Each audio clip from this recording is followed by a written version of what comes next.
Live at 6 തുടങ്ങുന്നു. ആദ്യം പ്രധാന തലക്കെട്ടുകൾ നോക്കാം.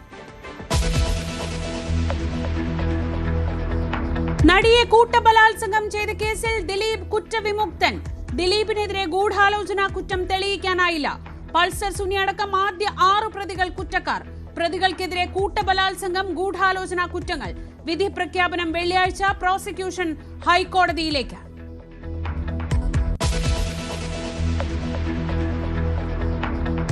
നടിയെ ആക്രമിച്ച കേസിൽ ഗൂഢാലോചന നടന്നത് തന്നെ തകർക്കാനെന്ന നിലപാടിൽ ദിലീപ്.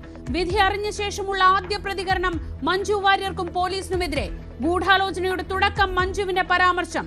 മുതിർന്ന പോലീസ് ഉദ്യോഗസ്ഥയും ക്രിമിനൽ പോലീസും വേട്ടയാടിയെന്ന് ദിലീപ്.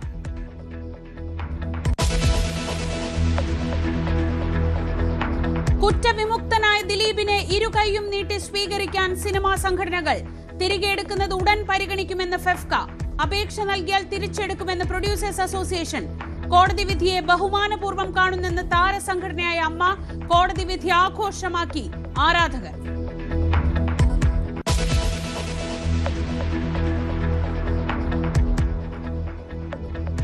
എന്നും അതിജീവിതയ്ക്കൊപ്പമെന്ന് സർക്കാർ. വിധിക്കെതിരെ അപ്പീൽ പോകാൻ തീരുമാനം. ഉടൻ പ്രതികരണം വേണ്ടെന്ന നിലപാടിൽ അതിജീവിത. അവൾക്കും ഒപ്പമെന്ന് ആവർത്തിച്ച് സുഹൃത്തുക്കളും WCCയും. വിധി അന്തിമമല്ലെന്നും മേൽക്കോടതികൾ ഉണ്ടെന്നും മുൻ DGP ബി സന്ധ്യ. അഭിഭാഷക ജീവിതത്തിൽ ഇതുപോലെ തെളിവില്ലാത്ത കേസ് കണ്ടിട്ടില്ലെന്ന് അഡ്വക്കേറ്റ് ബി രാമൻപിള്ള.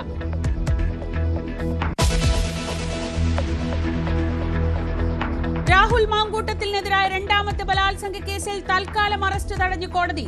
മുൻകൂർ ജാമ്യാപേക്ഷയിൽ വിധി മറ്റന്നാൾ. അതിജീവിതയുടെ മൊഴി നേരിട്ട് രേഖപ്പെടുത്തി AIG പൂങ്കുഴലി. കരഞ്ഞ് കാലു പിടിച്ചിട്ടും ക്രൂരമായി ബലാത്സംഗം ചെയ്തെന്ന് 23-കാരി. ശരീരമാകെ മുറിവേൽപ്പിച്ചു. ലൈംഗിക അതിക്രമത്തിന് ശേഷം വിവാഹം കഴിക്കാനാവില്ലെന്ന് പറഞ്ഞെന്നും യുവതി.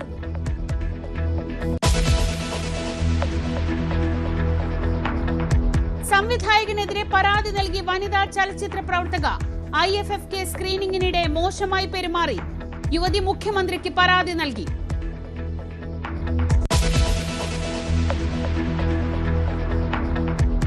പാർലമെന്റിലെ വന്ദേ മാതരം പ്രത്യേക ചർച്ചയിൽ നെഹ്റുവിനെ കടന്നാക്രമിച്ച പ്രധാനമന്ത്രി. ജിന്നയ്ക്ക് വഴങ്ങി നെഹ്റുവും കോൺഗ്രസും വന്ദേ മാതരത്തിലെ വരികൾ നീക്കിയെന്ന ആരോപണം. നെഹ്റുവിനെ വിമർശിച്ചു കഴിഞ്ഞ ശേഷം തൊഴിലില്ലായ്മ അടക്കമുള്ള കാര്യങ്ങളെക്കുറിച്ച് സംസാരിക്കാമെന്ന പ്രിയങ്കയുടെ പരിഹാസം.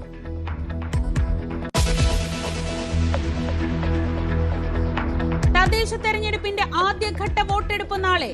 7 ജില്ലകൾ പോളിംഗ് ബൂത്തിലേക്ക്. ഇന്ന് നിശബ്ദ പ്രചാരണം.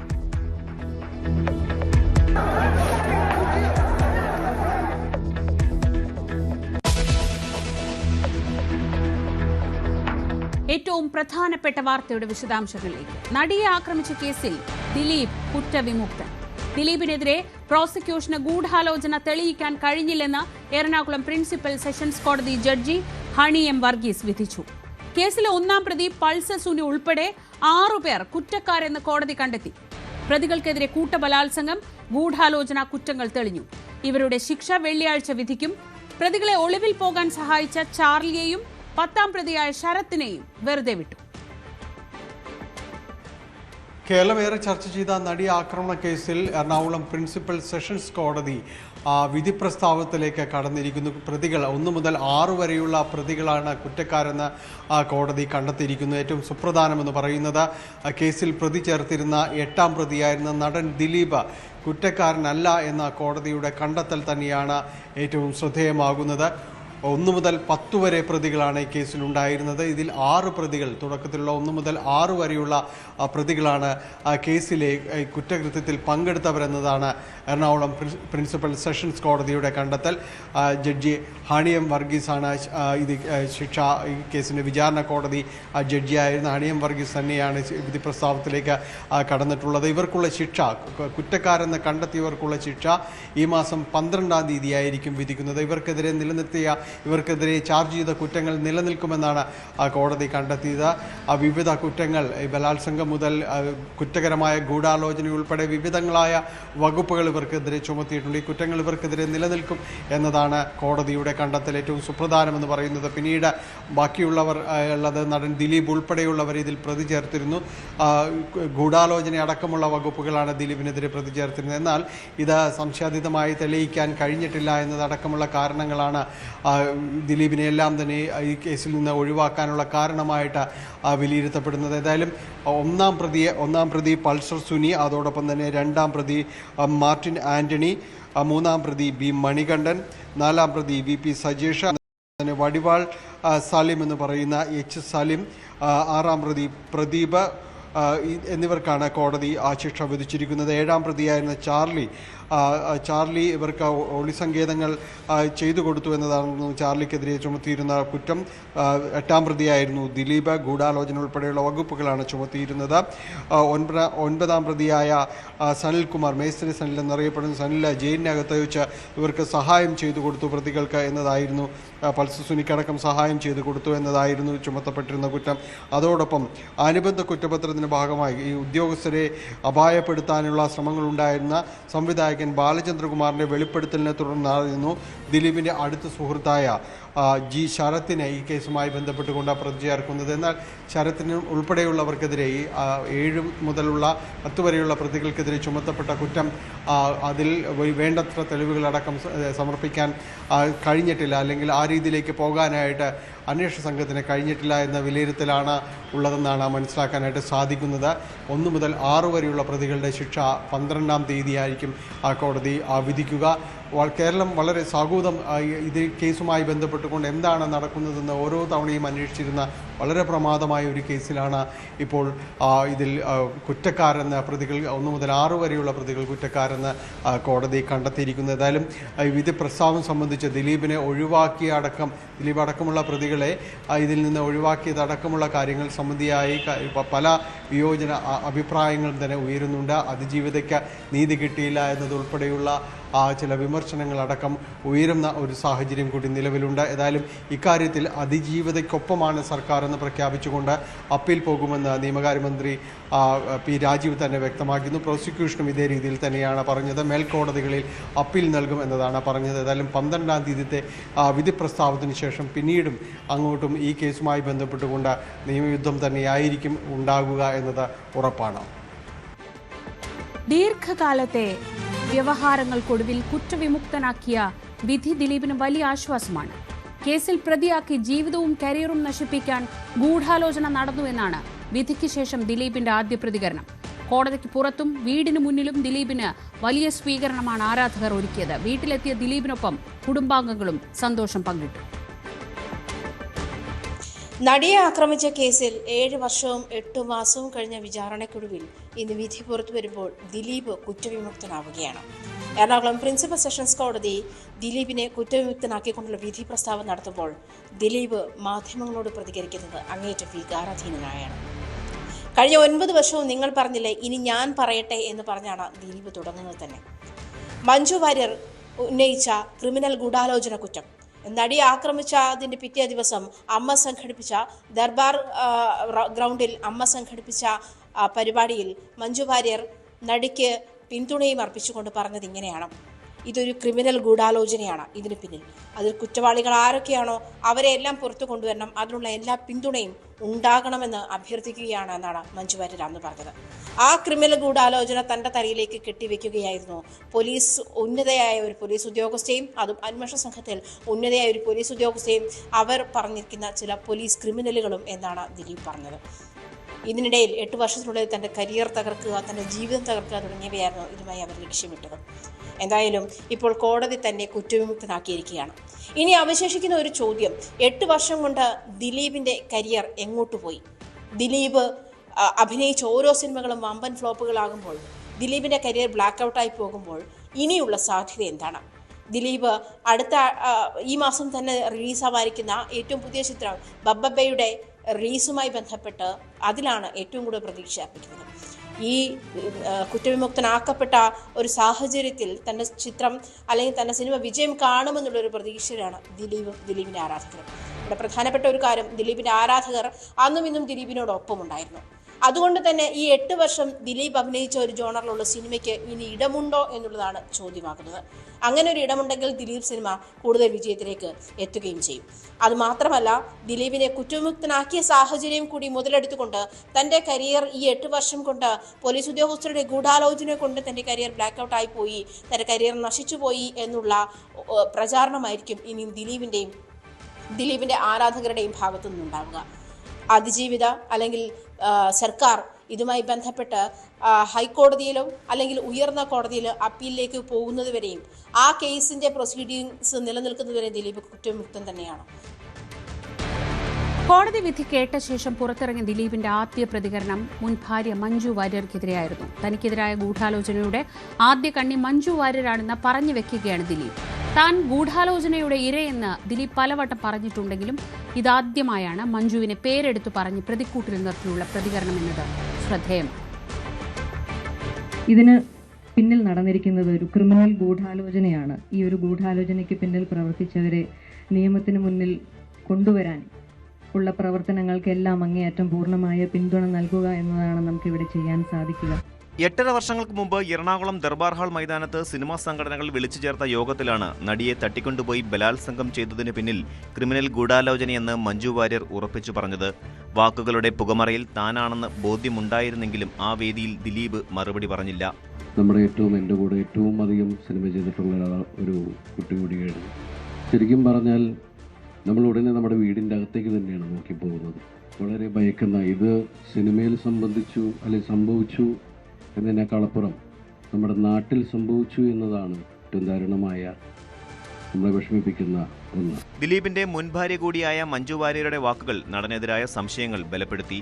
ഗൂഢാലോചന കേസിൽ പ്രോസിക്യൂഷന് ബലം പകർന്നതും മഞ്ജുവിന്റെ ഈ നിലപാടാണ്. വിചാരണ കോടതിയിലെത്തി മൊഴി നൽകി മഞ്ജു വാര്യർ പ്രോസിക്യൂഷന്റെ പ്രധാന സാക്ഷിയുമായി. അറസ്റ്റിന് പിന്നാലെ 2017 ഓഗസ്റ്റിൽ ജാമ്യ ഹർജിയിൽ തന്നെ ദിലീപ് താൻ ഗൂഢാലോചനയുടെ ഇരയാണെന്ന് ആരോപിച്ചിരുന്നു. സിനിമാ രംഗത്തെ പ്രബലർ തനിക്കെതിരെ ഗൂഢാലോചന നടത്തിയെന്നും മാധ്യമങ്ങളെയും പോലീസിനെയും രാഷ്ട്രീയ നേതാക്കളെയും ഇവർ സ്വാധീനിച്ചെന്നും ദിലീപ് കുറ്റപ്പെടുത്തിയിരുന്നു. ഇന്ന് വിധി കേട്ട ശേഷം കോടതി മുറ്റത്ത് ദിലീപ് ഇതുതന്നെ ആവർത്തിച്ചു.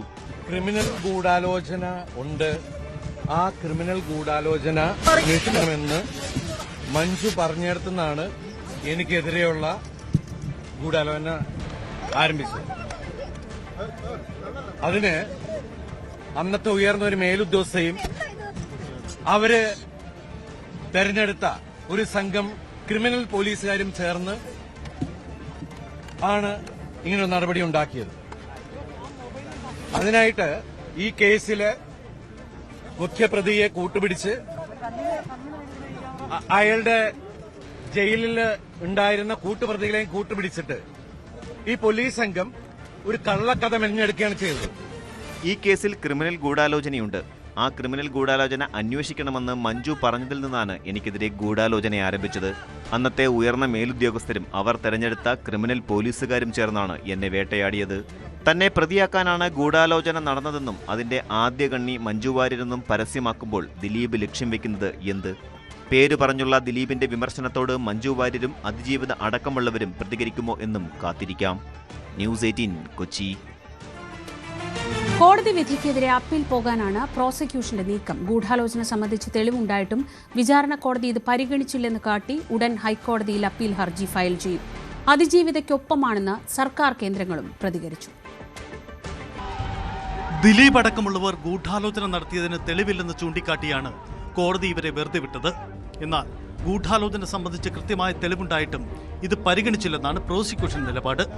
ഉടൻ തന്നെ ഹൈക്കോടതിയിൽ അപ്പീൽ ഫയൽ ചെയ്യും. ഒരു ഭാഗം തെളിയിക്കപ്പെട്ടെങ്കിലും എല്ലാവരും പ്രതീക്ഷിച്ചതുപോലെയുള്ള ഒരു വിധിയിലേക്ക് എത്തിയിട്ടില്ല. ശക്തമായ നിലപാടാണ് സർക്കാർ സ്വീകരിച്ചത്. എക്കാലത്തും അതിജീവിതയ്ക്കൊപ്പം ഉറച്ചു നിൽക്കുന്ന ഒരു നിലപാടാണ് മുഖ്യമന്ത്രിയും സർക്കാരും സ്വീകരിച്ചത്. കുറ്റം തെളിയിക്കപ്പെട്ടു, അത് പ്രധാനപ്പെട്ടത് തന്നെ. എന്നാൽ ഗൂഢാലോചനയെ സംബന്ധിച്ചുള്ള കാര്യത്തിൽ ഇപ്പോൾ പൂർണ്ണമായി വിധി വന്നതിന് ശേഷമാണ് നമുക്ക് അതിൻ്റെ എല്ലാ ഭാഗങ്ങളിലേക്കും പോകാൻ കഴിയുള്ളൂ. അതുകൊണ്ട് തന്നെ മുഖ്യമന്ത്രിയുമായി സംസാരിച്ചിരുന്നു. അപ്പീൽ പോകണം എന്നാണ് സർക്കാർ ഇപ്പോൾ തീരുമാനിച്ചിട്ടുള്ളത്. എന്നും അതിജീവിതയോടൊപ്പമാണ് സർക്കാർ.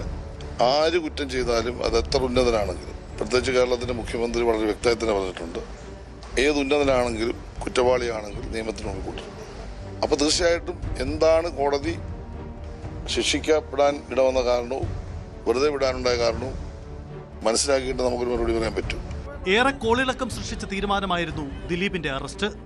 അതിജീവിതയ്ക്കൊപ്പം നിൽക്കാനുള്ള തീരുമാനത്തിന്റെ ഭാഗമായിട്ടായിരുന്നു സർക്കാർ അന്വേഷണ സംഘത്തിന് പൂർണ്ണ സ്വാതന്ത്ര്യം നൽകിയത്. ദിലീപിനെ അടക്കം വെറുതെ വിട്ടതോടെ വിധി സർക്കാരിനു കൂടി തിരിച്ചടിയായി. അതിജീവിതയ്ക്ക് നീതി കിട്ടാൻ നിയമ പോരാട്ടം തുടരുമെന്നാണ് സർക്കാർ നിലപാട്. അതിജീവിതക്കൊപ്പമാണ് ഗവൺമെന്റ്. ഇന്നേ അവരെടുത്ത എല്ലാ നിലപാടുകളും അങ്ങനെയാണ്. ആ നിലപാടിൻ്റെ തുടർച്ച എന്ന നിലയിൽ സ്വാഭാവികമായും അടുത്ത സ്റ്റേജിലേക്ക്, അടുത്ത കോടതിയിലേക്ക് പോകേണ്ടി വരും. അങ്ങനെ അതിജീവിതയ്ക്കൊപ്പം തന്നെ നിൽക്കും. അത് ഏതറ്റം വരെയും പോകാൻ തയ്യാറാണ് എന്ന ഗവൺമെൻറ്റിൻ്റെ നിലപാടിനോടൊപ്പം തന്നെയാണ് CPIM എല്ലാ കാലത്തും ഉറച്ച നിലപാട് സ്വീകരിച്ചിട്ടുള്ളത്. ഈ കേസിൻ്റെ വിധി വന്ന പശ്ചാത്തലത്തിൽ ഭാഗികമായിട്ട് പ്രതികൾ ശിക്ഷിക്കപ്പെട്ടു. പക്ഷേ ഇതിൻ്റെ ഉത്തരവാദികൾ ആരാണ് ഇതിൻ്റെ ഗുണഭോക്താവ് എന്ന കാര്യം തെളിയിക്കപ്പെട്ടില്ല എന്നാണ് പറയുന്നത്. പ്രോസിക്യൂഷൻ തീർച്ചയായും അപ്പീൽ പോകുമെന്ന കാര്യത്തിൽ എനിക്ക് യാതൊരു സംശയമില്ല. ഗവൺമെൻറ് ആ നിലപാട് തന്നെ സ്വീകരിക്കും. ദിലീപ് അടക്കം ശിക്ഷിക്കപ്പെട്ടിരുന്നെങ്കിൽ വിധി സർക്കാരിന്റെ രാഷ്ട്രീയ വിജയം കൂടിയായേനെ. അതേസമയം യാതൊരു തെളിവില്ലാതെയുമാണ് ദിലീപിനെ കേസിൽ കുടുക്കിയതെന്ന് ദിലീപിന്റെ അഭിഭാഷകൻ വാദിക്കുന്നു. ഞാനിപ്പോൾ അരനൂറ്റാണ്ട് കഴിഞ്ഞ കേസാണ് തുടങ്ങിയിട്ട് ഇതുപോലെ ഒരു തെളിവും സത്യമായിട്ടൊരു തെളിവില്ലാത്ത ഒരു ഞാൻ കണ്ടിട്ടുമില്ല. ഒരു കള്ളക്കേസ്, അത് ഇപ്പം ഞാൻ ആ കേസ് മാറിക്കഴിഞ്ഞാൽ പിന്നെ നടക്കത്തില്ല. ഞാൻ എൻ്റെ കാലിൻ്റെ ഓപ്പറേഷൻ പോലും മാറ്റിയത് ഈ കേസ് കൊണ്ട്. 21 ഡിസംബർ ആയപ്പോഴത്തേക്ക് 200 സാക്ഷികൾ വിസ്തരിച്ചു കഴിഞ്ഞു. ലാസ്റ്റ് വിറ്റ്നസ് ബൈജു പൗലോസ് അയാളുടെ മൊഴിയെടുക്കാൻ വേണ്ടി വെച്ച ദിവസമാണ് അന്ന് പ്രോസിക്യൂട്ടർ ഒരു കാര്യമില്ല ഇറങ്ങിപ്പോയി.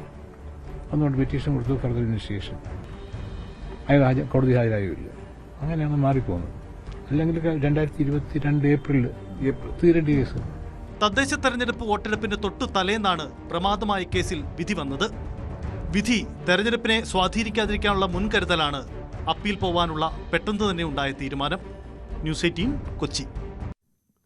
കോടതി വിധിയിലൂടെ കുറ്റവിമുക്തനായ ദിലീപ് സിനിമാ സംഘടനകളിലേക്കും ഉടൻ തന്നെ തിരിച്ചെത്തും. ഫെഫ്കയിലേക്ക് തിരികെ എടുക്കുന്ന കാര്യം ഉടൻ പരിഗണിക്കുമെന്ന് ജനറൽ സെക്രട്ടറി ബി ഉണ്ണികൃഷ്ണൻ അറിയിച്ചു. കേസുകളുടെ അടിസ്ഥാനത്തിൽ മാറ്റി നിർത്തിയിരുന്ന ദിലീപിനെ താരസംഘടനയിലും തിരികെ എടുക്കുന്നത് ഉടൻ പരിഗണിക്കേണ്ടി വരും. എന്നാൽ അതിജീവിതയ്ക്കൊപ്പം നിയമ പോരാട്ടം തുടരുമെന്ന് WCC അംഗങ്ങൾ വ്യക്തമാക്കി. അതിജീവിതയ്ക്കൊപ്പം എന്ന് പറയുമ്പോഴും ദിലീപിനെ വെറുതെ വിട്ട കോടതി തീരുമാനം സിനിമാ മേഖലയിൽ പൊതുവെ ആഘോഷിക്കപ്പെടുകയാണ്. താരസംഘടനയായ അമ്മയിലും സിനിമാ രംഗത്തെ അനുബന്ധ സംഘടനകളിലും പ്രധാനിയായി നിൽക്കെയാണ് നടി അക്രമ കേസ് ദിലീപിനെ വീഴിച്ചത്. താരസംഘടനയെ നിയന്ത്രിക്കുന്നതിനൊപ്പം നിർമ്മാതാക്കളുടെ സംഘടനയിലും തിയേറ്റർ ഉടമകളുടെ സംഘടനയിലും ദിലീപിന് അന്ന് പകരക്കാരനില്ലായിരുന്നു. കേസും പിന്നാലെ അറസ്റ്റും ദിലീപിനെ സിനിമയുടെ മുഖ്യധാരയിൽ നിന്ന് തന്നെ ഇല്ലാതാക്കി. ഒടുവിൽ കോടതി വിധി വന്നതിന് തൊട്ടു പിന്നാലെ സിനിമാ സംഘടനകളിൽ സജീവമാക്കാൻ നീക്കം ആരംഭിച്ചു. ദിലീപിനെ തിരിച്ചെടുക്കുന്ന കാര്യം പരിഗണനയിലെന്ന് ഫെഫ്ക ഭാരവാഹികൾ സ്ഥിരീകരിച്ചു. ഞങ്ങൾ ദിലീപിനെ ഒരു ട്രേഡ് യൂണിയൻ എന്ന നിലയിൽ ക്രിമിനൽ കുറ്റാരോപിതനായ അദ്ദേഹത്തെ അംഗത്വത്തിൽ നിന്നും സസ്പെൻഡ് ചെയ്തിരുന്നു. ഇന്ന് വിധിയിലൂടെ അദ്ദേഹം കുറ്റവിമുക്തനായി മാറിയിരിക്കുകയാണ്. ആ സാഹചര്യത്തിൽ തീർച്ചയായും അദ്ദേഹത്തിൻ്റെ അംഗത്വത്തെ സംബന്ധിച്ചിട്ടുള്ള തുടർ നടപടികൾ എന്തായിരിക്കണമെന്ന് നമ്മൾ ഡയറക്ടേഴ്സ് യൂണിയനോട് ആലോചിക്കാൻ ആവശ്യപ്പെടുന്നുണ്ട്. അപ്പോൾ ആ വിഷയത്തിൽ ഡയറക്ടേഴ്സ് യൂണിയൻ ഒരു തീരുമാനമെടുക്കും. താരസംഘടനയിലും ദിലീപിനെ ഉടൻ തിരികെ എടുക്കേണ്ടി വരും. അങ്ങനെ കാര്യമായിട്ട് വന്നിരുന്നില്ല. പിന്നെ തീരുമാനങ്ങൾ എടുത്തിട്ടുണ്ട്, അവിടുന്ന് സംസാരിച്ചോളും. ഞാൻ അമ്മയുടെ സ്പോക്ക് പേഴ്സൺ അല്ല.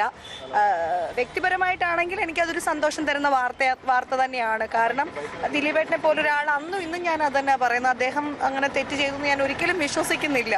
അത്രേ ഉള്ളൂ. അമ്മയുടെ ഭാഗത്ത് നിന്ന് തിരിച്ചെടുക്കാനുള്ള അതായത് അത്തരം തീരുമാനങ്ങളൊക്കെ നമ്മൾ ജനറൽ ബോഡിയിലൊക്കെ ആയിരിക്കും ഉണ്ടാവുക. അതെല്ലാം ഒഫീഷ്യൽസ് തന്നെ പറയും.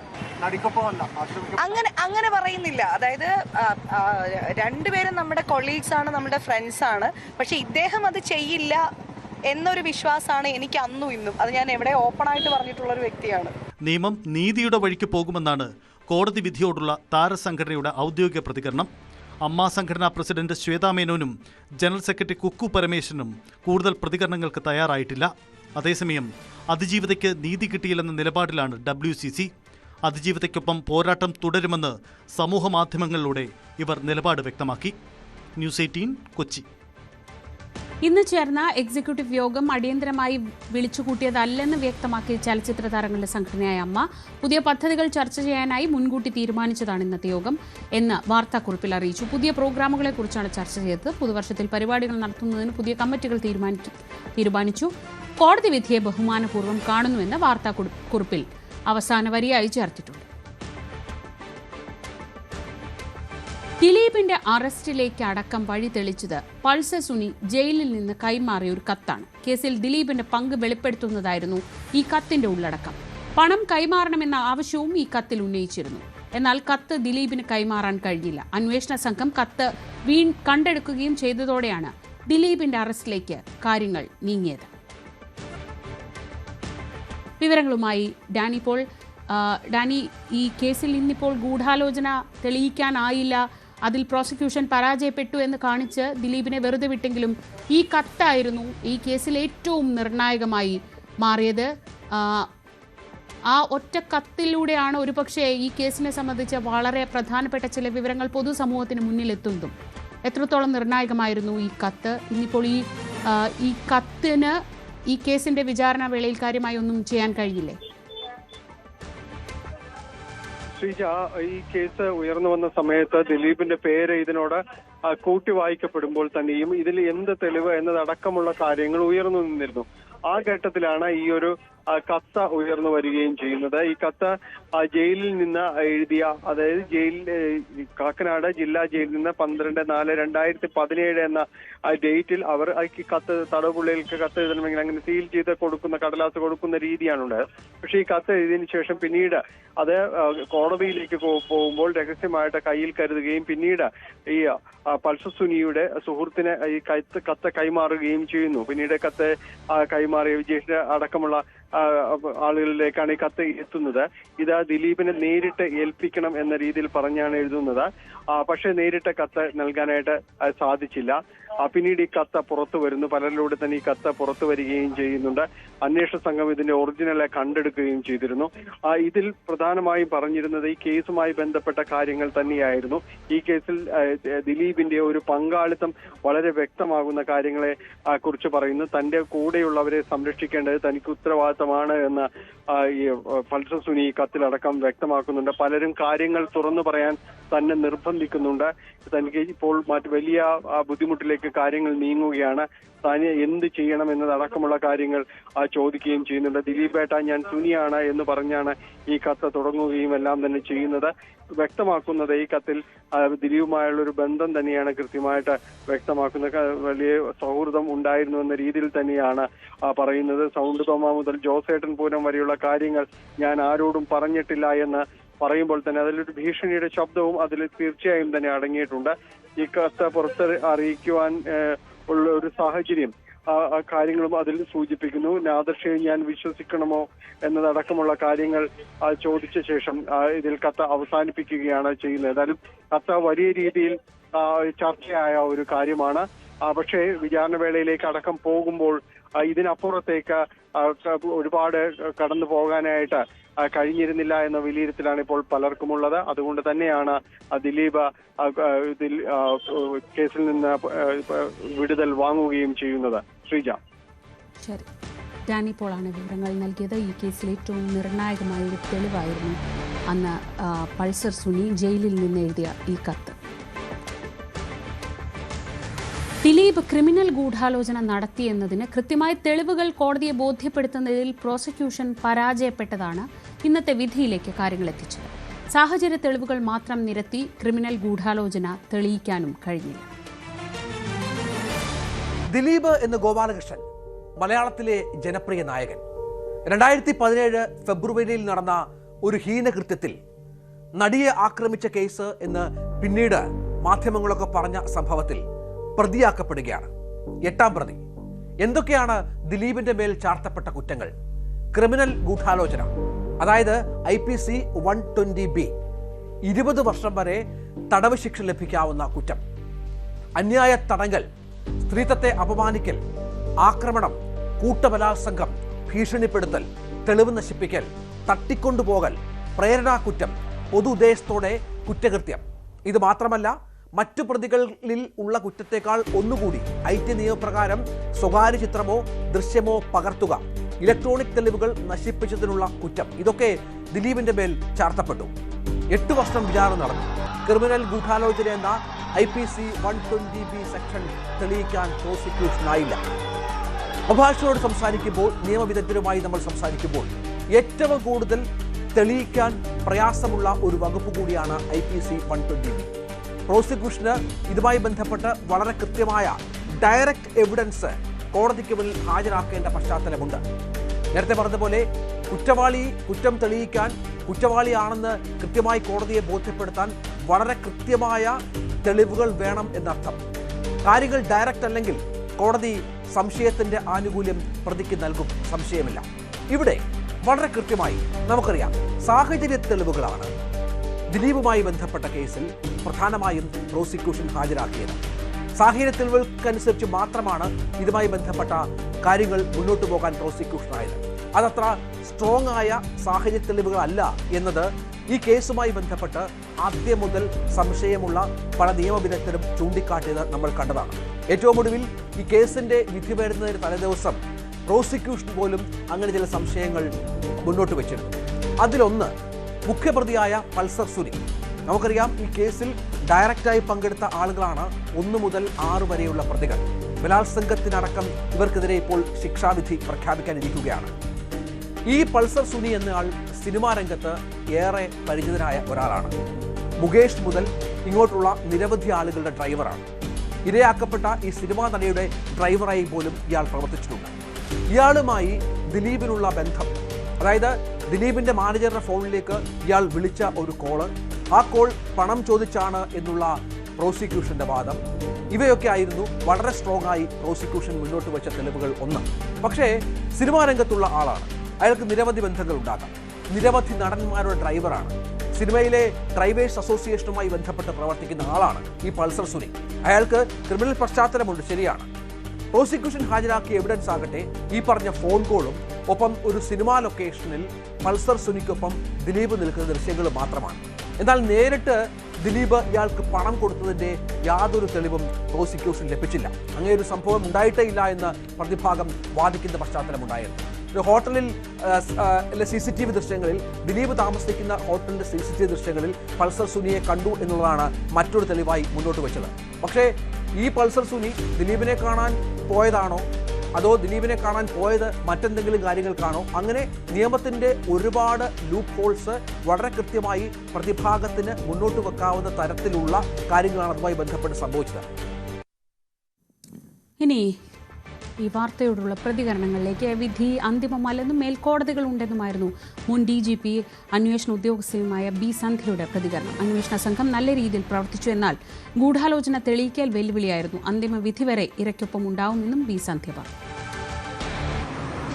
ആദ്യത്തെ കുറ്റകൃത്യത്തിൽ നേരിട്ട് ഏർപ്പെട്ട പ്രതികൾ കുറ്റം ചെയ്തു എന്ന് തെളിഞ്ഞിരിക്കുന്നു. ഗൂഢാലോചന എപ്പോഴും ഒരു വെല്ലുവിളിയാണ്. പ്രോസിക്യൂഷൻ അത് തെളിയിച്ചില്ല. തീർച്ചയായിട്ടും ഇത് അന്തിമ വിധിയല്ല. മേൽക്കോടതികൾ ഉണ്ട്. എന്താണ് സംഭവിക്കുന്നത് എന്ന് നമുക്ക് നോക്കാം. തീർച്ചയായിട്ടും അന്തിമ വിധി വരെ വിക്ടിമിനൊപ്പം ഇൻവെസ്റ്റിഗേഷൻ ടീമും പ്രോസിക്യൂഷനും ഉണ്ടാവും. മുന്നോട്ട് പോവുക തന്നെ ചെയ്യും. സർക്കാർ എന്നും അതിജീവിതയ്ക്കൊപ്പമെന്ന് മന്ത്രി V. ശിവൻകുട്ടി. ഇനിയും അങ്ങനെ തന്നെയാണ്. വിധി പകർപ്പ് വന്ന ശേഷം തുടർ നടപടികൾ കൈക്കൊള്ളും. മുഖ്യമന്ത്രി ഗൗരവത്തോടു കൂടിയാണ് വിഷയം കൈകാര്യം ചെയ്തതെന്നും ശിവൻകുട്ടി പറഞ്ഞു. അതിജീവിതയുടെ പോരാട്ടത്തിൽ എന്നും സർക്കാർ അവരോടൊപ്പം തന്നെ ആയിരുന്നു. എല്ലാ പിന്തുണയും അവർക്ക് നൽകിയിരുന്നു.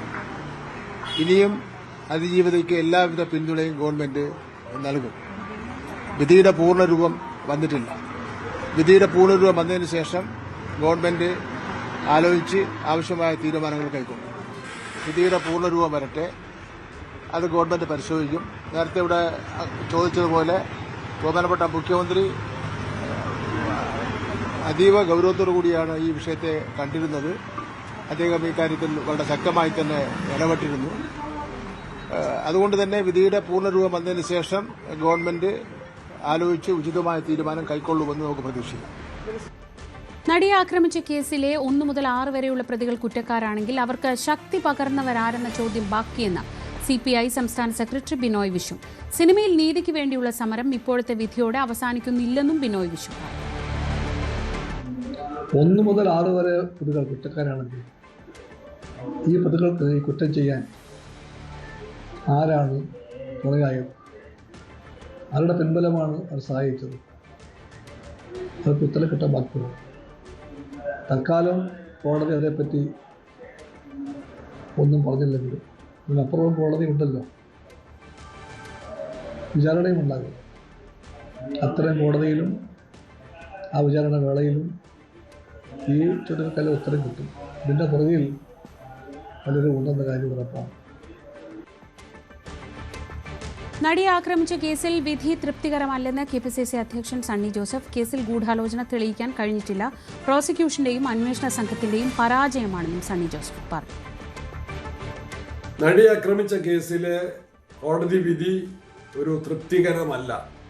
പ്രോസിക്യൂഷൻ ആ കേസ് പൂർണ്ണാർത്ഥത്തിൽ കോടതിയിൽ സമർത്ഥിച്ച് വാദിച്ച് തെളിയിക്കുന്നതിൽ പരാജയപ്പെട്ടിരിക്കുന്നു. ഗൂഢാലോചന ഭാഗം തെളിയിക്കാൻ കഴിഞ്ഞിട്ടില്ല. ഇത് പോലീസ് അന്വേഷണ വിഭാഗത്തിൻ്റെയും കേസ് നടത്തിപ്പിൽ പ്രോസിക്യൂഷന്റെയും ഗൗരവമേറിയ ഒരു പരാജയമായിട്ട് തന്നെയാണ് വിലയിരുത്തുന്നത്. നടിയെ ആക്രമിച്ച കേസിൽ കുറ്റകൃത്യത്തിൽ നേരിട്ട് പങ്കെടുത്തവർ ശിക്ഷിക്കപ്പെട്ടതിൽ ആശ്വാസമെന്ന് പ്രതിപക്ഷ നേതാവ് VD സതീശൻ. ദിലീപിനെ വെറുതെ വിട്ടതിൽ സർക്കാർ അപ്പീലിന് പോകുന്നത് സ്വാഭാവികമാണെന്നും ജഡ്ജ്മെന്റ് റിപ്പോർട്ട് വന്ന ശേഷം കൂടുതൽ പ്രതികരിക്കാമെന്നും സതീശൻ പറഞ്ഞു. പൂർണ്ണമായിട്ടുള്ള വിധി പുറത്തു വന്നിട്ടില്ല എങ്കിലും കുറെ പേര് കുറ്റക്കാരാണ്, അതിൽ നേരിട്ട് പങ്കെടുത്ത ആളുകൾ കുറ്റക്കാരാണ് എന്നുള്ള വിധി വന്നിട്ടുള്ളത് വളരെ ആശ്വാസകരമായ കാര്യമാണ്. ഒരു സ്ത്രീക്കും സംഭവിക്കാൻ പാടില്ലാത്തൊരു ദുരന്തമാണ് അതിജീവിതയ്ക്കുണ്ടായത്. അതിൽ കുറ്റവാളികൾ ശിക്ഷിക്കപ്പെട്ടു എന്നതിൽ വളരെയധികം സന്തോഷമുണ്ട്. ദിലീപിനെ വെറുതെ വിട്ടിരിക്കുന്നു. അപ്പോൾ അതിനകത്ത് സർക്കാർ അപ്പീൽ പോകണമെന്ന് അല്ല, തീർച്ചയായിട്ടും സർക്കാർ അപ്പീൽ പോകുമല്ലോ. ഈ കേസിൽ അപ്പീൽ പോകുമല്ലോ. നമ്മൾ പറയേണ്ട ആവശ്യമില്ല. സർക്കാർ അപ്പീൽ പോകും. കോടതിക്ക് മുമ്പാകെ വരുന്ന തെളിവുകളുടെ അടിസ്ഥാനത്തിൽ കോടതി തീരുമാനമെടുക്കും. അപ്പോൾ പ്രോസിക്യൂഷന് അതിനെ സംബന്ധിച്ച് പരാതികൾ ഉണ്ടെങ്കിൽ സ്വാഭാവികമായും പ്രോസിക്യൂഷൻ അപ്പീൽ പോകും. അപ്പീൽ പോകുമ്പോൾ അപ്പീൽ കോടതി, ഇവിടെ വിചാരണയൊന്നും നടക്കില്ലെങ്കിലും ലഭ്യമായ തെളിവുകളുടെ അടിസ്ഥാനത്തിൽ അപ്പീൽ കോടതി തീരുമാനിക്കും. നമ്മളിപ്പോ ഒരാളെ ശിക്ഷിക്കണം എന്ന് നമുക്ക് പറയാൻ പറ്റില്ലല്ലോ. തെളിവുകളുടെ അടിസ്ഥാനത്തിലാണ് കോടതി തീരുമാനമെടുക്കേണ്ടത്. നടിയെ ആക്രമിച്ച കേസിലെ വിധി നീതി നിഷേധമെന്ന് K. അജിത. മറിച്ചൊരു വിധി പ്രതീക്ഷിച്ചിരുന്നില്ല. ദിലീപ് ജയിലിൽ കിടന്നത് വലിയ കാര്യമാണ്. അന്വേഷണം നേരായ ദിശയിലായിരുന്നതായും പ്രോസിക്യൂഷൻ ശക്തമായി ഇടപെട്ടെന്നും അജിത പറഞ്ഞു. ഈ വിധി അത്യന്തം നീതി നിഷേധമാണ് എന്ന് പറയാതെ വയ്യ. തെളിവുകളില്ലാത്തത് കൊണ്ടല്ല ഈ വിധി വന്നത് എന്ന് ഞാൻ വിചാരിക്കുന്നു. പല തരത്തിലുമുള്ള സ്വാധീനങ്ങൾ ഇതിൽ കളിച്ചിട്ടുണ്ട്. ഇത് പണമോ മറ്റു തരത്തിലുള്ള വ്യക്തിപരമായ സ്വാധീനങ്ങളോ എന്തൊക്കെയാണ് കളിച്ചതെന്നുള്ളത് പിന്നീട് ചരിത്രം പറയും. ഇത് ഉയർന്ന കോടതിയിൽ പോയാൽ ഒരുപക്ഷെ വിജയം കിട്ടിയേക്കാം. അതുകൊണ്ട് ദിലീപിനുള്ള ആ ഭീഷണിയുണ്ടല്ലോ, അത് അവസാനിക്കുന്നില്ല. മാത്രമല്ല, എനിക്ക് പറയാനുള്ളത് ഞാൻ അതിജീവിതയാണ്. ആ നടി, ആക്രമിക്കപ്പെട്ട നടി ഞാൻ അതിജീവിതയാണ് എന്ന് പ്രഖ്യാപിച്ചതിലൂടെ തന്നെ അവർ വിജയിച്ചു കഴിഞ്ഞിരിക്കുന്നു. അവർക്ക് സാങ്കേതികമായി ഇപ്പോൾ ഒരു തോൽവി ഉണ്ടായാലും അതൊരു തോൽവിയായിട്ട് കേരളത്തിലെ ജനങ്ങളോ സ്ത്രീകളോ കണക്കാക്കുന്നില്ല. അവൾക്കൊപ്പം എന്നുള്ളത് ഇന്നും ജനങ്ങൾ അവൾക്കൊപ്പം തന്നെയാണ്. രാഹുൽ മാങ്കൂട്ടത്തിനെതിരായ രണ്ടാമത്തെ ബലാത്സംഗ കേസിൽ ഇന്ന് മുൻകൂർ ജാമ്യാപേക്ഷയിൽ കോടതി ഉത്തരവ് പറയുന്നത് മറ്റന്നാളത്തേക്ക് മാറ്റി. വിധി വരുന്നതുവരെ രാഹുലിനെതിരെ നിർബന്ധിത നടപടികൾ പാടില്ലെന്ന് കോടതി നിർദ്ദേശം നൽകി. കേസിൽ പ്രത്യേക അന്വേഷണ സംഘത്തിന് മുന്നിൽ 23-കാരി ഇന്ന് മൊഴി നൽകി. ശരീരമാകെ മുറിവേൽപ്പിച്ചുള്ള ലൈംഗിക അതിക്രമമാണ് നടത്തിയത് എന്നതടക്കം ഗുരുതരമായ ആരോപണങ്ങളാണ് മൊഴിയിലുള്ളത്. ലൈംഗിക അതിക്രമത്തിന് ശേഷം വിവാഹം ചെയ്യാനാവില്ല എന്നറിയിച്ചതായും മൊഴിയിലുണ്ട്. രാഹുൽ മാങ്കൂട്ടത്തിൽ MLA-ക്കെതിരെ ഉയർന്ന രണ്ടാമത്തെ ബലാത്സംഗ കേസിൽ ശക്തമായ വാദപ്രതിവാദങ്ങളാണ് തിരുവനന്തപുരം പ്രിൻസിപ്പൽ സെഷൻസ് കോടതിയിൽ മുൻകൂർ ജാമ്യാപേക്ഷ പരിഗണിക്കവെ ഇന്ന് കോടതിയിൽ നടന്നത്. പ്രോസിക്യൂഷന്റെ ഭാഗത്തുനിന്ന് കഴിഞ്ഞ ദിവസം ഈ യുവതിയുടെ മൊഴി AIG G. പൂങ്കുഴലി അതീവ രഹസ്യമായി നേരിട്ടെത്തി രേഖപ്പെടുത്തിയതുമായി ബന്ധപ്പെട്ട് ലഭിച്ച വിശദാംശങ്ങൾ അടക്കമാണ് സീൽ ചെയ്ത കവറിൽ കോടതിയിൽ സമർപ്പിച്ചത്. ഇതിൽ പ്രധാനമായി സൂചനകൾ അനുസരിച്ച് അതിക്രൂരമായ തരത്തിലുള്ള പീഡനം, ശരീരത്തിൽ മുറിവുകൾ ഏൽപ്പിച്ചുകൊണ്ടുള്ള പീഡനം നടന്നുവെന്ന് യുവതി മൊഴി നൽകിയതായാണ് വിവരം.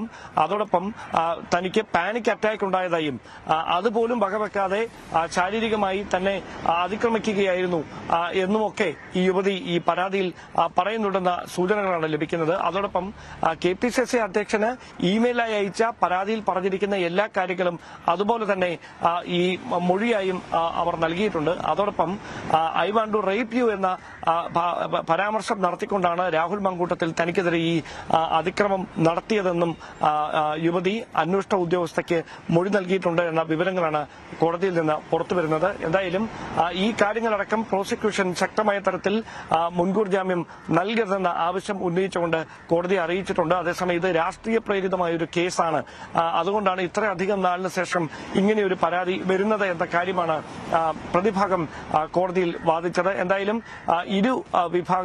ഇരുഭാഗങ്ങളും കൃത്യമായി തന്നെ അവരവരുടെ വാദമുഖങ്ങൾ കോടതിക്ക് മുമ്പിൽ കൃത്യമായി തന്നെ അവതരിപ്പിച്ചിരിക്കുകയാണ്. എന്തായാലും കേസിന് പരിഗണിക്കുക വരുന്ന 10-ാം തീയതിയായിരിക്കും. 10-ാം തീയതി കേസിൽ തിരുവനന്തപുരം പ്രിൻസിപ്പൽ സെഷൻസ് കോടതി ജഡ്ജി എസ് നസീറ വിധി പറയും. എന്തായാലും അതിന് പിറ്റേ ദിവസം തെരഞ്ഞെടുപ്പ് കൂടിയാണ്. അതുകൊണ്ട് ഏതെങ്കിലും തരത്തിൽ രാഹുൽ മങ്കൂട്ടത്തിന് തിരിച്ചടിയാകുന്ന ഒരു വിധി സെഷൻസ് കോടതിയിൽ നിന്നുണ്ടായാൽ കടുത്ത നീക്കങ്ങളിലേക്ക് പോലീസ് കടക്കുമോ, അന്വേഷണ സംഘം കടക്കുമോ എന്നതാണ് ഏറ്റവും പ്രധാനപ്പെട്ട കാര്യം. അതോടൊപ്പം തന്നെ രാഹുൽ മങ്കൂട്ടത്തിൽ തൽക്കാലത്തേക്കെങ്കിലും രാഹുൽ മങ്കൂട്ടത്തിനെതിരെ ഒരു തുടർ നീക്കം വിധി വരുന്നതുവരെ ഉണ്ടാകില്ല എന്നാണ് വിവരം. അതീവ ഗൌരവത്തോടെ തന്നെയാണ് ഈ രണ്ടാമത്തെ പരാതിയുമായി ബന്ധപ്പെട്ട അന്വേഷണം പ്രത്യേക അന്വേഷണ സംഘം തുടർന്നുകൊണ്ടിരിക്കുന്നത്. കഴിഞ്ഞ ദിവസം വിവരങ്ങൾ ചോരുന്നു, അതോടൊപ്പം തന്നെ അന്വേഷണത്തിൽ കൃത്യമായ ഒരു മുമ്പോട്ട് പോക്കുണ്ടായില്ല എന്നീ ആക്ഷേപങ്ങൾ ചൂണ്ടിക്കാണിച്ചുകൊണ്ട് അന്വേഷണ സംഘത്തിന് നേതൃത്വം നൽകിയിരുന്ന തലവനെ ജവഹർ നഗറിലെ ക്രൈംബ്രാഞ്ച് ഡിവൈഎസ്പി എ സജീവനെ അന്വേഷണത്തിന് ചുമതലയിൽ നിന്ന് മാറ്റിയിട്ടുണ്ട്. അതോടൊപ്പം ജി പൂങ്കുഴലിയുടെ മേൽനോട്ടത്തിൽ പുതിയൊരു ടീമായിരിക്കും ഈ കേസുമായി ബന്ധപ്പെട്ട അന്വേഷണം ഇനി ഏകോപിപ്പിക്കുക. അതിന്റെ ഭാഗമായാണ് അജ്ഞാത കേന്ദ്രത്തിൽ ഏതാണ്ട് 4 മണിക്കൂർ നീണ്ട മൊഴിയെടുക്കുന്നതിനിടയിൽ അതീവ രഹസ്യമായി യുവതിയിൽ നിന്ന് 2 വർഷം മുമ്പുണ്ടായ ദുരനുഭവങ്ങൾ AIG തന്നെ നേരിട്ട് മൊഴിയായി രേഖപ്പെടുത്തിയിരിക്കുന്നത്. അന്താരാഷ്ട്ര ചലച്ചിത്രമേളയുടെ സ്ക്രീനിംഗിനിടെ ചലച്ചിത്ര പ്രവർത്തകയ്ക്ക് നേരെ മോശമായ പെരുമാറ്റം. സംഭവത്തിൽ ചലച്ചിത്ര പ്രവർത്തക മുഖ്യമന്ത്രിക്ക് പരാതി നൽകി. ഇടത് സഹയാത്രികനായ സംവിധായകൻ സ്ത്രീത്വത്തെ അപമാനിച്ചു എന്നാണ് പരാതി. തലസ്ഥാനത്തെ ഒരു ഹോട്ടലിൽ വെച്ചാണ് ദുരനുഭവം ഉണ്ടായതെന്നും പരാതിക്കാരി മുഖ്യമന്ത്രിക്ക് നൽകിയ കത്തിൽ പറയുന്നു. ചലച്ചിത്ര പ്രവർത്തകയുടെ മൊഴിയും രേഖപ്പെടുത്തിയ കന്റോൺമെന്റ് പോലീസ് പ്രാഥമിക അന്വേഷണം തുടങ്ങി. തദ്ദേശ തെരഞ്ഞെടുപ്പിന്റെ ആദ്യഘട്ട വോട്ടെടുപ്പ് നാളെ നടക്കും. തിരുവനന്തപുരം മുതൽ എറണാകുളം വരെയുള്ള 7 ജില്ലകളിലാണ് വോട്ടെടുപ്പ്. രാവിലെ 7 മുതൽ വോട്ടെടുപ്പ് ആരംഭിക്കും. നിശബ്ദ പ്രചാരണ ദിനമായി ഇന്നും പരമാവധി വോട്ടുറപ്പിക്കുന്ന തിരക്കിലായിരുന്നു സ്ഥാനാർത്ഥികൾ. ഡാൻ കുര്യൻ വിവരങ്ങളുമായി. ഡാൻ, ഏതാണ്ട് 1 മാസമാണ് സ്ഥാനാർത്ഥികൾക്ക് കിട്ടിയത്. ഏറ്റവും വലിയ ആഘോഷമാണ് തദ്ദേശ തെരഞ്ഞെടുപ്പ്. അത്രത്തോളം ആവേശത്തോടെ ഇന്നലെ പ്രചാരണം അവസാനിച്ചു. ഇന്ന് മുഴുവൻ പ്രധാനപ്പെട്ട ഓരോ വോട്ടും ഉറപ്പിക്കുന്നതായിരുന്നു. നാളത്തെ ഒരുക്കങ്ങൾ എത്രത്തോളമായി, എന്തൊക്കെയാണ് ഏറ്റവും പുതിയ വിവരങ്ങൾ?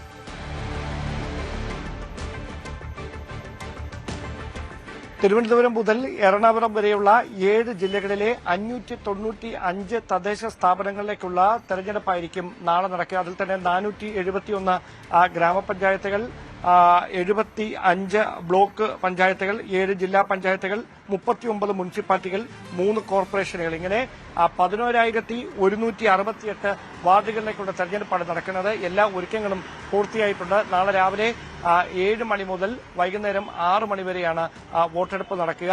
480 പ്രശ്നബാധിത ബൂത്തുകളുണ്ട്. ഇവിടെ പ്രത്യേകമായ സുരക്ഷാ ക്രമീകരണങ്ങൾ ഒരുക്കും. തെരഞ്ഞെടുപ്പ് കമ്മീഷന്റെ ഭാഗത്തുനിന്ന് അവസാനവട്ട വിലയിരുത്തലുകളും ഒരുക്കങ്ങളും എല്ലാം പൂർത്തിയായി കഴിഞ്ഞിരിക്കുന്നു. പോളിംഗ് സാമഗ്രികളുടെ വിതരണം അടക്കം കഴിഞ്ഞ ദിവസം തന്നെ പൂർത്തിയാക്കിയിട്ടുണ്ട്. നാളെ രാവിലെ 7 മണിയോടെ തന്നെ വിവിധ പോളിംഗ് ബൂത്തുകളിൽ വോട്ടെടുപ്പ് നടക്കും. വലിയ സുരക്ഷാ ക്രമീകരണങ്ങളാണ് 7 ജില്ലകളിലും വോട്ടെടുപ്പിന്റെ ഭാഗമായി ഒരുക്കിയിരിക്കുന്നത്. ഡാൻ കുര്യനാണ് വിവരങ്ങൾ നൽകിയത്. വന്ദേ മാതരത്തിന്റെ 150ാം വാർഷികത്തോടനുബന്ധിച്ച് പാർലമെന്റിലെ പ്രത്യേക ചർച്ചയിൽ ജവഹർലാൽ നെഹ്റുവിനെയും കോൺഗ്രസിനെയും കടന്നാക്രമിച്ച് പ്രധാനമന്ത്രി നരേന്ദ്രമോദി. വന്ദേ മാതരത്തോട് ജിന്നയ്ക്ക് എതിർപ്പുണ്ടായിരുന്നു. ജിന്നയ്ക്ക് വഴങ്ങി നെഹ്റുവും കോൺഗ്രസും വന്ദേ മാതരത്തിലെ പ്രധാന വരികൾ നീക്കിയതായും മോദി ആരോപിച്ചു.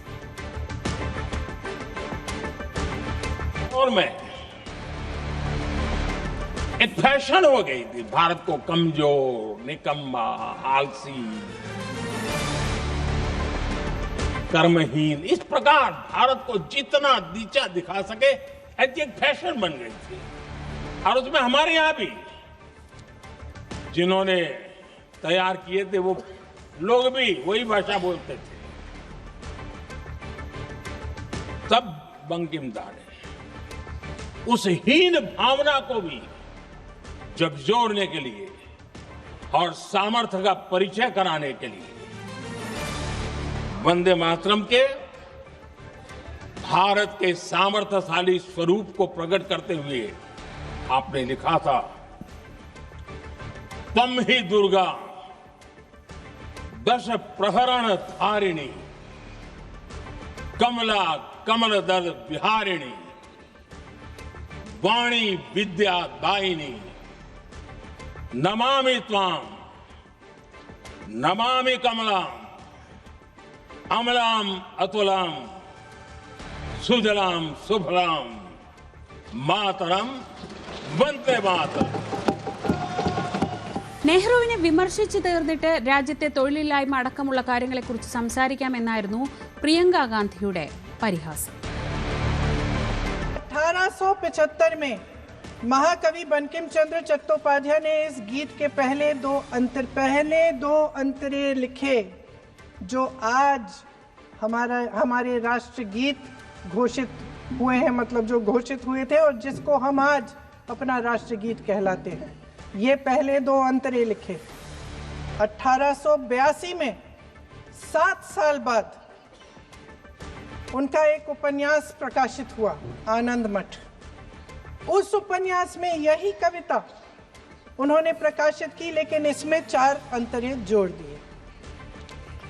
1896 में कांग्रेस के अधिवेशन में गुरुदेव रविंद्रनाथ टैगोर ने पहली बार ये गीत गाया. 1905 में बंगाल के विभाजन के खिलाफ आंदोलन के समय वंदे मातरम जनता की एकता की गुहार बनकर गली गली से उठा. गुरुदेव रविंद्रनाथ टैगोर जैसे महान स्वतंत्रता सेनानी इस गीत को खुद गाते हुए बंगाल की सड़कों पर उतरे. മനു ഭരത് വിവരങ്ങളുമായി. മനു, 150-ാം വാർഷികത്തിൽ വന്ദേമാതരത്തിന് ആദരവായിട്ടാണ് പാർലമെന്റിൽ പ്രത്യേക ചർച്ച നടന്നത്. പക്ഷേ അതൊരു രാഷ്ട്രീയ തർക്കമായും ചർച്ചയായും മാറുകയും നെഹ്റുവിനെ കടന്നാക്രമിക്കുകയും ചെയ്യുന്ന ഒരു സ്ഥിതിയാണ് ഇന്ന് കണ്ടത്. എങ്ങനെയായിരുന്നു പാർലമെന്റിലെ ചർച്ച? ശ്രീജ, പ്രധാനമായും ഇത് ഇന്ത്യൻ നാഷണൽ കോൺഗ്രസ് ആ കാലഘട്ടത്തിൽ മുസ്ലിം ലീഗ്, ജിന്നയുടെ മുസ്ലിം ലീഗിന് കീഴടങ്ങിയതിൻ്റെ ഒരു യഥാർത്ഥ ഉദാഹരണമാണ് ഈ വന്ദേമാതരത്തിൻ്റെ 2 സ്റ്റാൻസകൾ വെട്ടിക്കളഞ്ഞത് എന്നതാണ് പ്രധാനമായും ഇന്ന് പാർലമെൻറ്റിൽ നരേന്ദ്രമോദി ഉന്നയിച്ചത്. ഈ വിഷയം എല്ലാ ഘട്ടങ്ങളിലും രാജ്യം ചർച്ച ചെയ്യേണ്ട ഒന്നാണ് എന്ന തരത്തിൽ അദ്ദേഹം ഉയർത്തി കാണിച്ചു. നെഹ്റു പൂർണ്ണമായും ഈ പ്രീണന രാഷ്ട്രീയത്തിന് കീഴടങ്ങിയതിൻ്റെ ഭാഗമായാണ് ഇത്തരത്തിൽ വേണ്ട ഒരു അംഗീകാരം ഈ ഗാനത്തിന് നൽകാതിരുന്നത് എന്ന് അദ്ദേഹം ചൂണ്ടിക്കാണിച്ചു. ഏതായാലും അതിനെ രൂക്ഷമായി വിമർശിച്ചാണ് പ്രിയങ്ക ഗാന്ധി രംഗത്തെത്തിയത്. നെഹ്റുവിൻ്റെ വീഴ്ചകൾ എണ്ണിപ്പറയുകയാണ് പ്രധാനമായും ഇപ്പോൾ മോദി സർക്കാർ ചെയ്യുന്നത്. ജനങ്ങളുടെ മർമ്മപ്രധാനമായ കാര്യങ്ങളിൽ നിന്ന് ശ്രദ്ധ തിരിച്ചുവിടാൻ വേണ്ടിയുള്ള നീക്കമാണ് നടക്കുന്നത്. അത്തരം വിഷയങ്ങൾ ചർച്ച ചെയ്യാതെ ഇതുപോലുള്ള വിവാദങ്ങൾ ഉണ്ടാക്കുന്നു എന്ന് പ്രിയങ്ക ഗാന്ധി പറയുന്നു. ഈ നെഹ്റുവിൻ്റെ വീഴ്ചകൾ മുഴുവൻ ചർച്ചതിന് ശേഷം രാജ്യത്തെ തൊഴിലില്ലായ്മ പോലുള്ള പ്രശ്നങ്ങൾ ചർച്ച ചെയ്യാം എന്ന് പ്രിയങ്ക പറയുകയും ചെയ്തു. അതോടൊപ്പം തന്നെ വിഷയത്തിൽ സംസാരിച്ച പല കോൺഗ്രസ് നേതാക്കളും ഈ ഗാനം പാടിക്കൊണ്ട്, വന്ദേമാതരം പാടിക്കൊണ്ട് പല ആളുകളും സ്വാതന്ത്ര്യ സമരത്തിൻ്റെ തീച്ചൂളയിൽ നിൽക്കുന്നൊരു ഘട്ടത്തിൽ RSS ബ്രിട്ടീഷ് ഏജൻറ്റുകളായി പ്രവർത്തിക്കുന്ന ഒരു സാഹചര്യമാണ് ഉണ്ടായത് എന്ന തരത്തിലുള്ള വിമർശനങ്ങൾ ഉന്നയിച്ചു. ഏതായാലും രാജ്യത്തിൻ്റെ ഏകതയ്ക്ക് വേണ്ടിയുള്ള ഒരു ഗാനമാണിതെന്ന് അനുരാഗ് ഠാക്കൂറിനെ പോലുള്ളവർ വ്യക്തമാക്കി. ഈ ഗാനത്തിൻ്റെ ഒരു രാജ്യത്തിൻ്റെ ഒരു ഏകതയെ സംബന്ധിച്ച് ഈ ഗാനം നൽകുന്ന ഒരു സന്ദേശം അത് വളരെ പ്രധാനപ്പെട്ടതാണ് എന്ന് പല നേതാക്കളും ചൂണ്ടിക്കാണിച്ചു. ഏറ്റവും ഒടുവിൽ സംസാരിച്ച രാജ്നാഥ് സിംഗ് ആകട്ടെ ഈ ഇന്ത്യയുടെ ഐക്യവും അഖണ്ഡതയും ഉറപ്പിക്കാനും അത് ഒന്നിച്ചു നിർത്താനും ഒരു ദേശീയ ഗാനമെന്ന നിലയിൽ വന്ദേ മാതരം വഹിച്ച പങ്കിനെ എടുത്ത് പറയുകയും ചെയ്തു. അത് രാജ്യത്തെ സംബന്ധിച്ചിടത്തോളം വലിയ ഊർജം നൽകുന്ന ഒന്നാണ് എന്ന് രാജ്നാഥ് സിംഗ് ഓർമ്മിപ്പിക്കുകയും ചെയ്തു. അത് രാജ്യത്തിൻ്റെ ഒരു സ്പന്ദനമായി മാറിയിരിക്കുന്നു. അതോടൊപ്പം അതൊരു മന്ത്രം പോലെ രാജ്യത്തിലെ വിവിധ വിഭാഗം ജനങ്ങളെ ഒന്നിപ്പിക്കുന്നതിന് വേണ്ടിയുള്ള ഒരു മന്ത്രം പോലെ ആണ് ഇത് കാണുന്നത്. മാത്രവുമല്ല ഈ ഗാനത്തിന് അർഹിക്കുന്നൊരു അംഗീകാരം നൽകാത്തത് അത് ഒരു വലിയ അനീതിയാണ്. അത് ഇന്ത്യ എന്ന ഭാരത മാതാവിനെ പ്രകീർത്തിക്കുന്ന ഒരു നാഷണൽ ആന്തം ആണ്. അതുകൊണ്ട് തന്നെ അത്തരം ഒരു ഗാനത്തിന് കൂടുതൽ അംഗീകാരത്തിൻ്റെ ഒരാവശ്യമുണ്ട്. കോൺഗ്രസ് പലപ്പോഴും അത് ബ്രിട്ടീഷുകാരുടെ ഭിന്നിക്കുക ഭരിക്കുക എന്ന ഒരു രീതിയെ അംഗീകരിക്കുക അല്ലെങ്കിൽ അതിന് ചുവട് പിടിക്കുന്ന തരത്തിൽ പെരുമാറിയത് കൊണ്ടാണ് ഈ ഗാനത്തിൻ്റെ 2 ഭാഗങ്ങൾ ഒഴിവാക്കാനുള്ള ഒരു നീക്കം നടന്നത് തുടങ്ങി ഉള്ള ചർച്ചകൾ മുന്നോട്ട് വെച്ചു. അതുപോലെ തന്നെ രാജ്നാഥ് സിംഗ് ജിന്നയുടെ കാഴ്ചപ്പാടിൽ നിന്നാണ് ഈ ഗാനത്തെ കോൺഗ്രസ് കണ്ടത് എന്നൊരു ആക്ഷേപം കൂടി മുന്നോട്ട് വെച്ചു. അങ്ങനെ പ്രധാനമായും ഒരു സ്വാതന്ത്ര്യ സമര കാലഘട്ടത്തിൻ്റെ സ്മരണകൾ ഉയർത്തിക്കൊണ്ടുള്ള ഒരു ചർച്ചയാണ് ഇന്ന് നടന്നത്. നാളെ രാജ്യസഭയിലും സമാനമായ ചർച്ച. മനു ഭരത്താണ് വിവരങ്ങൾ നൽകിയത്. ശബരിമലയിൽ തിരക്ക് വർദ്ധിക്കുന്നു. 90,000-ഓളം ഭക്തരാണ് ഇന്ന് മല ചവിട്ടിയത്. 12,000-ലേറെ പേർ സ്പോട്ട് ബുക്കിംഗിലൂടെ ദർശനത്തിനെത്തി. വിവരങ്ങളുമായി സാരംഗ് സുധാകരൻ. സാരംഗ്, നിലവിൽ നിയന്ത്രണ വിധേയമായി തന്നെയാണ് കാര്യങ്ങൾ പോകുന്നത്. 90,000-ഓളം ഭക്തർ എത്തുമ്പോൾ വലിയ രീതിയിൽ തിരക്ക് അനുഭവപ്പെടുന്നുണ്ട്. എന്തൊക്കെയാണ് വിവരങ്ങൾ? ശ്രീജ, നല്ല രീതിയിൽ തിരക്ക് ഇപ്പോൾ അനുഭവപ്പെടുന്നുണ്ടെങ്കിലും സുഗമമായി ദർശനം നടത്തി ഇത്തരത്തിൽ മടങ്ങുവാനുള്ളൊരു സാഹചര്യം ദേവസ്വം ബോർഡും ഒപ്പം വിവിധ സേനാ വിഭാഗങ്ങളും ഇവിടെ ഒരുക്കുന്നു എന്നാണ് നമുക്ക് മനസ്സിലാക്കാൻ കഴിയുന്നത്. ഇവിടെ രാവിലെ തൊട്ട് തന്നെ അത്യാവശ്യം നല്ല രീതിയിൽ തിരക്കുണ്ടായിരുന്നു. ഇന്നൊരു അത്ര സുഖകരമല്ലാത്ത ഒരു വാർത്ത എന്ന് പറയുന്നത് ഈ ഒരു 18-ാം പടിക്ക് സമീപം ഒരു ഭക്തൻ കുഴഞ്ഞു വീണ് മരിച്ചു എന്നുള്ളതാണ്. ഇത്തവണ കഴിഞ്ഞ വർഷത്തേക്കാൾ ഇത്തരത്തിലുള്ള മരണങ്ങൾ കുറവാണെങ്കിലും ഇന്ന് ഒരു തമിഴ്നാട് സ്വദേശി ഇത്തരത്തിൽ ഹൃദയാഘാതം മൂലം മരണപ്പെട്ടിരുന്നു. ഉടൻ തന്നെ ആശുപത്രിയിൽ എത്തിച്ചെങ്കിലും അദ്ദേഹത്തെ രക്ഷിക്കാൻ കഴിഞ്ഞില്ല. പക്ഷേ അല്ലാത്ത രീതിയിൽ നോക്കുകയാണെന്നുണ്ടെങ്കിൽ വളരെ സുഗമമായി ഈ ഒരു തിരക്കല്ലാതെ ഭക്തജനങ്ങൾക്ക് മറ്റ് യാതൊരുവിധ ബുദ്ധിമുട്ടും ഇപ്പോൾ നേരിടുന്നില്ല. നമ്മൾ സംസാരിക്കുമ്പോൾ അടക്കം പല സംസ്ഥാനങ്ങളിൽ നിന്നുള്ള ഭക്തരാണ് ഇപ്പോൾ കൂടുതലായി എത്തുന്നത്. കേരളത്തിൽ ഇപ്പോൾ തദ്ദേശ തെരഞ്ഞെടുപ്പിൻ്റെ ചൂടിലേക്ക് കടന്നുകൊണ്ട് തന്നെ മലയാളികൾ കുറവാണ്. കർണാടകയും തമിഴ്നാട്ടിൽ നിന്നുള്ള വിവിധ സംസ്ഥാനങ്ങളിൽ നിന്നുള്ള ഭക്തരാണ് ഇപ്പോൾ കൂടുതലായി ഇവിടെ സന്നിധാനത്തേക്ക് എത്തുന്നത്. അത്തരത്തിലല്ലാതെ നോക്കുകയാണെന്നുണ്ടെങ്കിൽ വേറെ പല ബുദ്ധിമുട്ടുകളോ കാര്യങ്ങളോ ഒന്നും തന്നെ ഇപ്പോൾ ഭക്തർ നേരിടുന്നില്ല. ഇപ്പോൾ ദീപാരാധന കഴിഞ്ഞിരിക്കുകയാണ്. ഭക്തജനങ്ങളുടെ തിരക്ക് ഇപ്പോൾ ദൃശ്യങ്ങൾ തന്നെ വളരെ വ്യക്തമായി നമുക്ക് കാണാൻ കഴിയും. 11 മണി വരെ തിരക്ക് തുടരുമെന്ന് തന്നെയാണ് മനസ്സിലാക്കാൻ കഴിയുന്നത്. ഗ്രൂപ്പുകളായി തിരിച്ചുകൊണ്ടാണ് ഇപ്പോൾ ഇത്തരത്തിൽ ശബരിമല സന്നിധാനത്ത്. ഇന്നത്തെ സ്വർണം വെള്ളി നിരക്കുകൾ നോക്കാം. സ്വർണ്ണവില 22 ക്യാരറ്റ് ഗ്രാമിന് 11,955 രൂപ, പവന് 95,640 രൂപ. സ്വർണം 18 ക്യാരറ്റ് ഗ്രാമിന് 9,890 രൂപ, പവന് 79,120 രൂപ. വെള്ളി ഗ്രാമിന് 192 രൂപ, കിലോഗ്രാമിന് 1,92,000 രൂപ.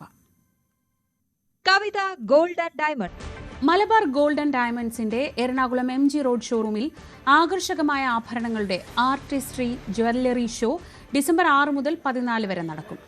ഇന്ത്യയിലെ വിദഗ്ധരായ പാരമ്പര്യ കലാകാരന്മാരുടെ കരവിരുതിൽ അതിസൂക്ഷ്മമായി രൂപകൽപ്പന ചെയ്ത ആഭരണങ്ങളാണ് ആർട്ടിസ്ട്രി ഷോയിൽ പ്രദർശിപ്പിച്ചിരിക്കുന്നത്.